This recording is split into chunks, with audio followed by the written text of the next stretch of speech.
Italian law enforcement and their investigators viewed the American mafia as a criminal organization that spread to the United States by groups of Sicilian mafiosi who affiliated themselves with criminals in the United States of Italian and Sicilian backgrounds. These are people who immigrated to the United States starting from the second half of the 19th century. The phrase Cosa Nostra, which translates to our thing, can be attributed to Lucky Luciano. The operations and methods of the American mafia are similar to those of the Sicilian mafia, given that it's a secret organization. A great deal of the questions I receive are from viewers who want to know the connections between Italian and American Cosa Nostra. And speaking of the phrase Cosa Nostra, there are people who believe it's an American phrase, which obviously it was, as I mentioned a moment ago, but a phrase most likely introduced at the infamous meeting in Palermo, Sicily, that took place in October 1957 between members of the Sicilian and American mafia. Throughout my research, there are numerous references where the Sicilians also began using the phrase and referring to themselves as Cosa Nostra. Anyway, while I was researching for an upcoming blog, I've come across an interesting bit of information, and some of it has to do with a young guy by the name of Ferdinando Gallina, and I'm not going to get too much into his story. You'll have to subscribe to the blog for that. But briefly, Gallina is the son of the former boss of Carini, and his father was closely aligned with the Corleonesi and participated in one of their most atrocious crimes. Gallina's father was eventually arrested after years spent as a fugitive, at which time Gallina became a man of honor, which is an inducted member in the Sicilian Mafia, and would ultimately take his father's place as the boss in Carini. Over the course of time, Gallina began answering and taking direction from Salvatore Lo Piccolo,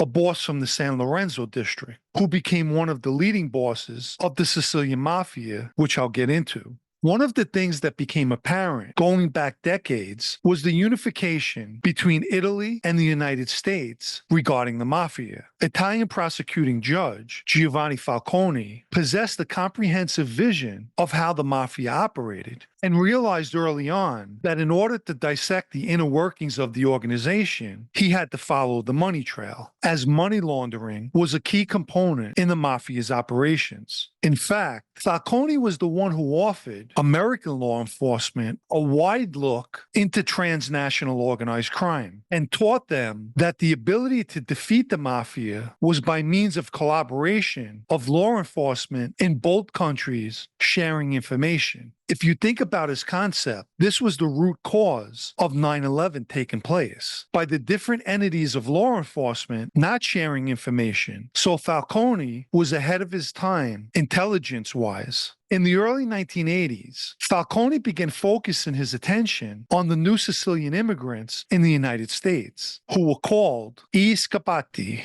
the escapees, who were the people who fled Sicily and escaped the Corleonesis' reign of terror that started in 1981, when the bosses from Corleone declared war on Palermo and its bosses. The I Scappati, considered the losers in Sicily, specifically the Gambinos, Spatolas, Inzerillos, and Meninos, became the winners in the realm of the mafia in New York.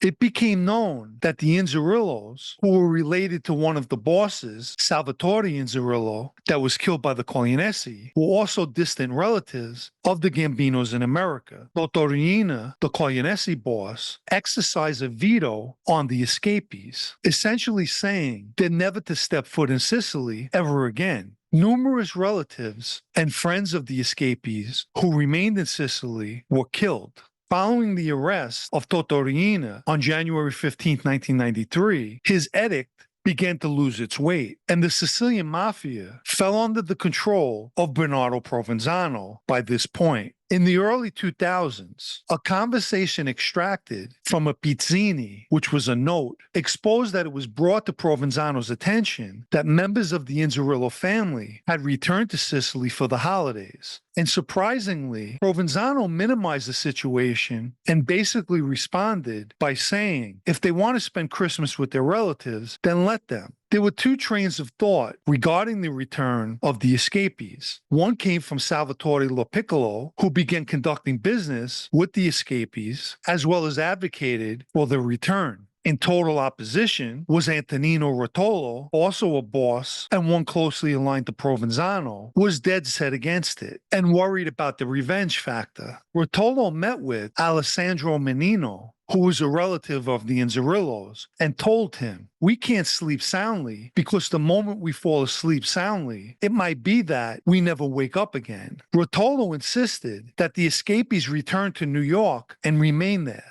In or around October 2005, Gianni Nicchi and Nicola Mandala, young members of the Sicilian Mafia, were sent to the United States to meet with Frankie Cali, a member of the Gambino family, who would be elevated to positions of captain, underboss, and acting boss, and more importantly, was married to an Anzerillo. Over the years, Cali managed to operate between two worlds, one in America and the other in Sicily. And where no one wanted to test the waters of Toto Riina's directive regarding the escapees, Cali did just that. Following the trip to the United States, Nicchi met with Rotolo and used very significant wording and told him that Frank Cali is amico nostro, our friend. But the cautious Rotolo didn't trust Cali or any of his promises and felt that Cali's words were just idle chatter spoken to have the Inzerillos return to Palermo, which was exactly what Cali wanted. Having people in Sicily at his disposal meant millions of dollars. Law enforcement believed that Cali hid behind a smokescreen of legitimate businesses to cover his more illicit dealings. Cali was viewed by the FBI, as well as Italian prosecutors, as the key component who was reviving relationships between American and Sicilian Cosa Nostra. The FBI surveilled Cali meeting with the old traffickers from the pizza connection. And phone records revealed that phones being used by Cali's people were in constant contact with phones used by people close to certain bosses in Sicily. Cali and his brother-in-law, Pietro Inzerillo, who's called Tall Pete, were also strengthening their ties to the Canadian Ndrangheta, specifically the Saderno group.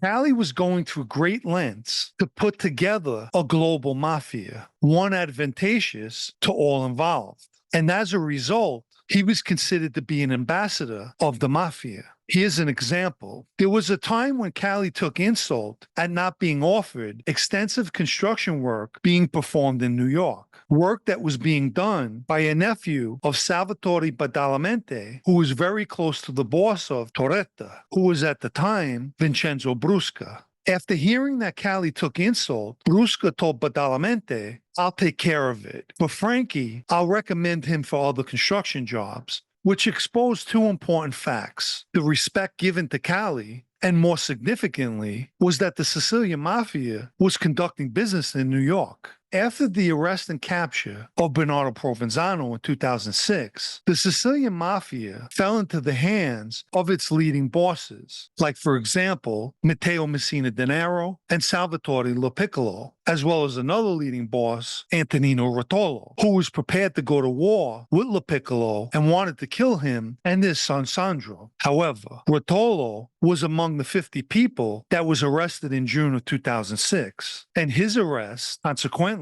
opened the doors for the escapees to return to their hometown, Passo di Regano, on the outskirts of Palermo. Please remember to like this video if you haven't already. And for anyone who'd like to show their appreciation, as well as help keep this podcast going, you can do so by either the Super Thanks icon down below or the PayPal and Cash App links in the video's description. Cali's main points of contact in Sicily were Tommaso and Francesco Inzerillo and Gaetano Sanzone. Tommaso Inzerillo can be seen here greeting Rafael DiMaggio, who was considered to be the boss of the Torretta family.